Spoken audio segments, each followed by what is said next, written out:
The air crackled, electric with anticipation.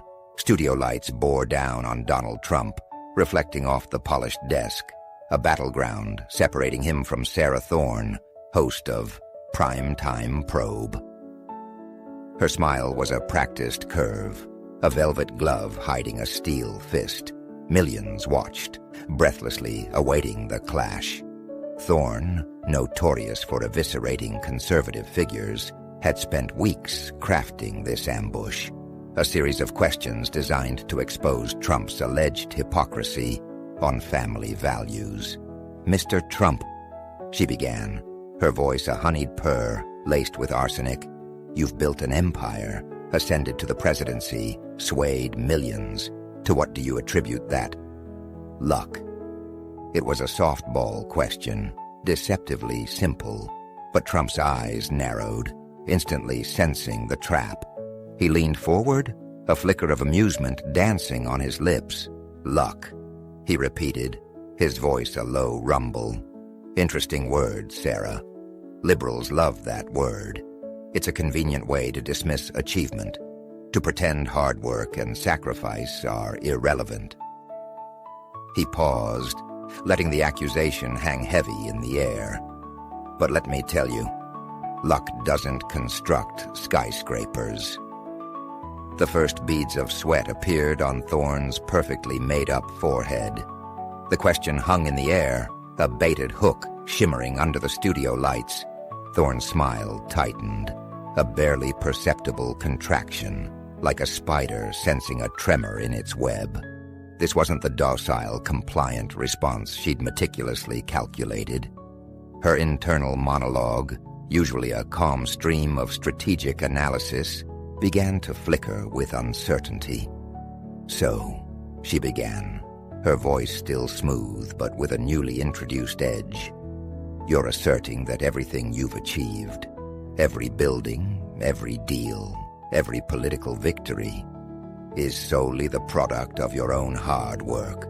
No assistance, no advantages." She emphasized the word advantages with a subtle, almost imperceptible lift of her eyebrow, a silent accusation. Thorne leaned in, a predator's glint sharpening her eyes. The air in the studio felt thick, charged with unspoken challenges. Trump's voice, when he responded, was like granite, unyielding, imposing. "I'm asserting that success, lasting success, comes to those who earn it, through grit, determination, and an unwavering refusal to yield." He acknowledged her insinuation directly. "Yes, I was given much, a foundation, a name, but I've toiled harder than most can fathom, or would even dare to attempt. Sleepless nights, wrestling with deals that seemed impossibly complex, confronting challenges that would shatter lesser men and women." He added the last two words pointedly, a direct challenge to Thorne's implied narrative. He paused, his gaze unwavering, laser-focused on Thorne, locking her in his sights. But most importantly, he began, deliberately slowing his pace, drawing out the suspense. "I've never..." He masterfully left the sentence unfinished. Thorne's perfectly sculpted eyebrows arched, a subtle but unmistakable signal of triumph. This was her opening, the precise vulnerability she'd been meticulously hunting for. "Never..." "What, Mr. Trump?" she asked, her voice a silken whisper, dripping with a predatory sweetness that belied the steel beneath. She believed, with a surge of adrenaline, that she had him cornered. The control room was a tableau of frozen anticipation. Every technician, every producer held their breath, sensing the impending collision. The digital clock on the wall seemed to tick with excruciating slowness. This was the moment the entire interview had been building towards. "Never let down anyone who stood by me, who believed in me, who fought alongside me." Trump finished, his voice regaining its steady, unwavering confidence, a bedrock of conviction. He smoothly, almost imperceptibly, pivoted the conversation, steering it away from the treacherous shoals of personal weakness and towards safer, more advantageous ground. And speaking of those who stand beside me, unwavering in their support, he paused, allowing the implication to settle. Let's discuss family. Let's discuss the bedrock of my life. Let's discuss Melania. He said her name with a mixture of pride and defiance, a gauntlet thrown down at Thorne's feet. Thorne's face subtly shifted, a fleeting flicker of anticipation, the hunter sensing with a thrill that its prey was finally within reach. Ah, yes, Melania, she purred, a knowing, almost conspiratorial smirk playing on her perfectly glossed lips, a figure of considerable intrigue. Many, Mr. Trump, ponder her role in your life, in your empire, in your political ascendancy. Some, and I'm merely relaying the sentiments of a significant portion of the public, suggest she's unusually reticent, shall we say. For the wife of such an extraordinarily influential figure, the studio audience could practically taste the tension, thick and metallic, almost suffocating, in the air. It was the palpable silence before a storm. The cameras, like relentless eyes, zoomed in on Trump's face, searching for any fissure, any crack, any hint of weakness in his carefully constructed composure. He knew precisely what was coming, the tired, predictable, and frankly boring assault on his wife's public persona. But he was prepared, his defenses meticulously arrayed. The audience, a sea of faces, watched with rapt attention, a silent, expectant jury. Trump's eyes narrowed, a barely perceptible tightening of his jawline, the only outward sign of the controlled fury simmering beneath the surface. Reticent, he echoed, his voice infused with a hint of sardonic amusement, a subtle mockery of Thorne's carefully chosen word. Perhaps some journalists, Miss Thorne, struggle to differentiate between reticence and the far more admirable quality of dignity. He chuckled, a low, rumbling sound emanating from deep within his chest, a sound that carried an undercurrent of challenge. He was subtly shifting the ground, reframing the narrative. Thorne shifted in her chair, visibly taken aback, her perfectly rehearsed composure momentarily disrupted. This wasn't the defensive, apologetic posture she'd anticipated, the easy target she'd envisioned. Her internal calculations were rapidly being revised. Well, she continued, undeterred, her voice regaining its composure, though a trace of uncertainty now lingered beneath the surface. We rarely, if ever, hear her make public pronouncements on matters of policy or politics, unlike other political spouses who are, shall we say, more active, more overtly engaged in the public sphere. Doesn't the public, Mr. Trump, the very public you claim to represent, deserve greater insight, a more comprehensive understanding of the woman who stands behind, or perhaps beside, Donald Trump? She emphasized the behind and beside, subtly suggesting a power dynamic. Trump leaned forward, his body language radiating both pride and a steely resolve. His voice, when he spoke, assumed a tone of unwavering conviction. The public, Ms. Thorne, knows precisely what it needs to know, and frankly, deserves to know about Melania. She's brilliant, undeniably accomplished, and crucially, judicious with her words. A refreshing contrast to some, particularly in the media, who seem to believe that every silence must be filled with vacuous chatter, with self-serving pronouncements, with empty rhetoric.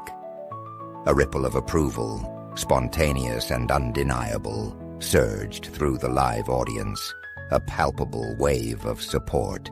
A pin drop could have been heard in the stunned silence that followed, a silence pregnant, with unspoken implications. He had turned the tables. Now she was on the defensive.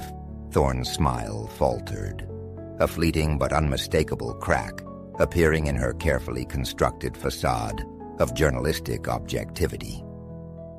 Her usual tactics, honed over years of interviewing and often dismantling powerful figures, were proving surprisingly ineffective against Trump's unwavering defense.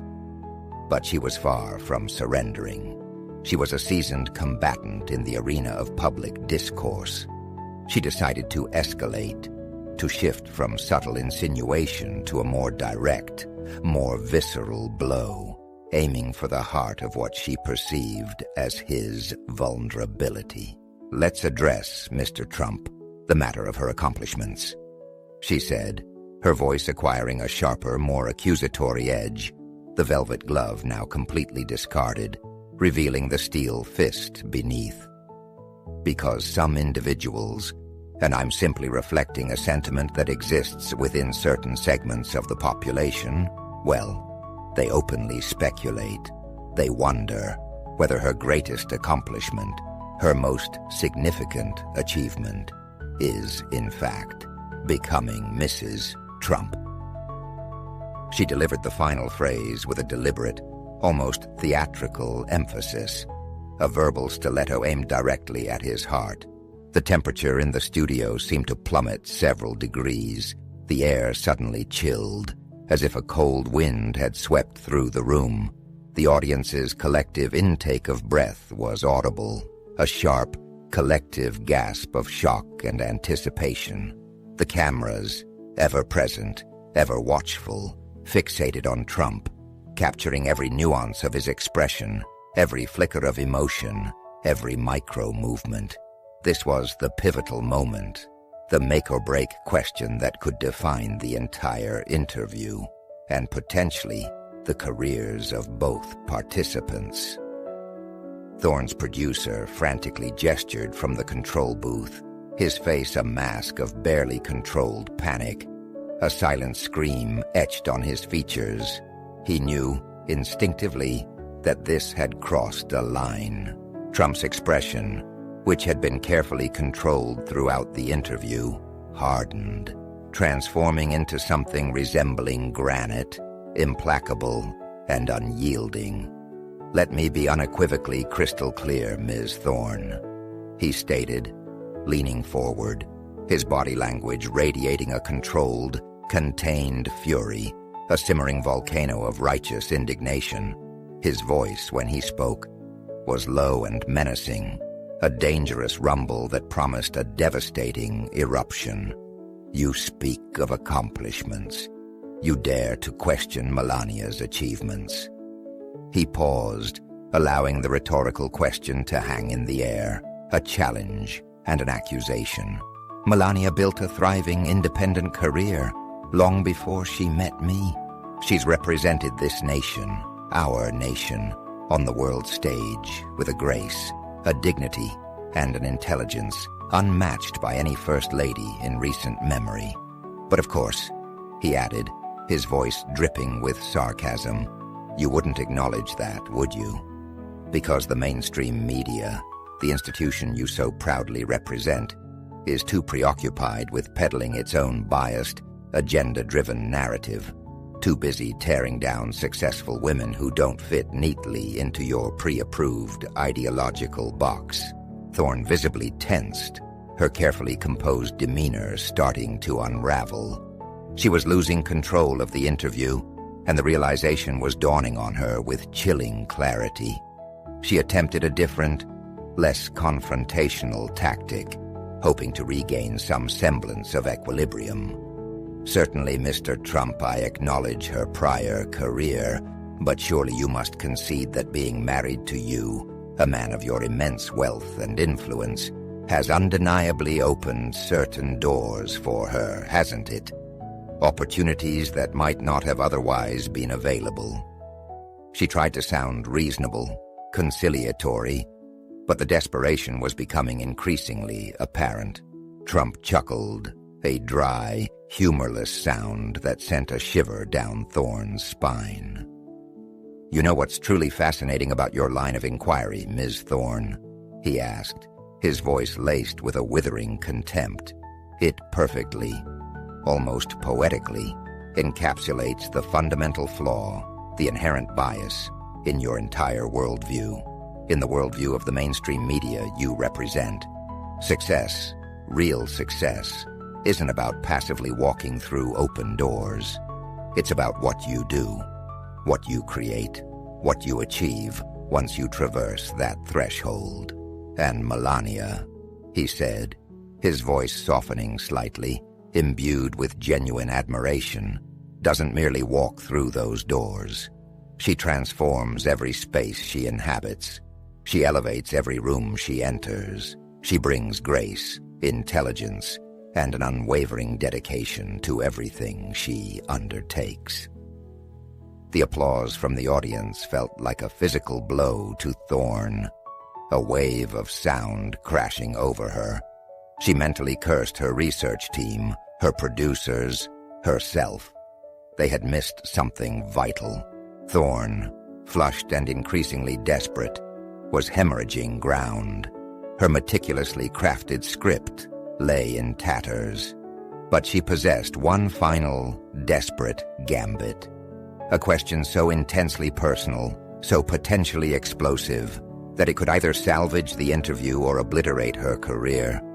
She inhaled deeply. "Since you mentioned her unwavering support," Thorne said, her voice now harsh, bordering on accusatory, for a woman who didn't actively seek this level of scrutiny. "Haven't you ever contemplated finding someone younger?" The studio descended into absolute, stunned silence. A few gasps so pierced the quiet. Even the cameramen, hardened veterans of countless media battles, seemed to recoil. Trump sat motionless, his face an inscrutable mask. The seconds stretched, elongated into an agonizing eternity. Trump slowly, deliberately repeated her words. "Find someone younger?" He paused, his gaze unwavering, boring into Thorne. "Let me elucidate something, since we're ostensibly discussing values. In the realm of business, yes, one sometimes seeks a more advantageous deal. But we're not discussing real estate here. We're discussing my wife, my partner, the mother of my son." He leaned forward, his voice resonating with controlled, righteous fury. "Genuine value isn't fleeting youth. It's the individual who remains steadfast when the cameras are extinguished, the one who speaks truth when everyone else is peddling flattery. True value is loyalty, integrity, and character. Concepts apparently absent from modern journalism curricula." The audience erupted, a spontaneous eruption of support, a clear verdict delivered. It was a standing ovation. Thorne's career flashed before her eyes, a highlight reel of ambition turning to ashes. She tried to interject, but Trump's voice, amplified by the moment, drowned her out. "So no," he declared, his voice ringing with resolute finality. "I have never considered finding someone younger, because you cannot supplant the person who has stood by you through both triumphs and tribulations. She is irreplaceable, to be cherished, not traded." He turned his gaze directly to the camera, his voice now calm, yet imbued with unwavering conviction. "The problem isn't me, nor is it Melania. The problem is you," he stated, gesturing towards Thorne and her now useless notes. "You arrived with a preordained script, believing you could ensnare me. But you exposed yourselves. You demonstrated precisely why the public no longer trusts the mainstream media." He shook his head, a mixture of pity and disdain. "You traded authentic journalism for cheap sensationalism," he concluded by stating, with profound emphasis, that genuine love is not a commodity to be bartered or replaced. It is forged through shared years, shared struggles, shared victories. These are the true values. Millions of screens across the nation reflected the same image. A journalist's calculated gamble turned crushing defeat, and a defiant defense of values that resonated far beyond the political arena. The network executives watching from their plush offices were already calculating the damage.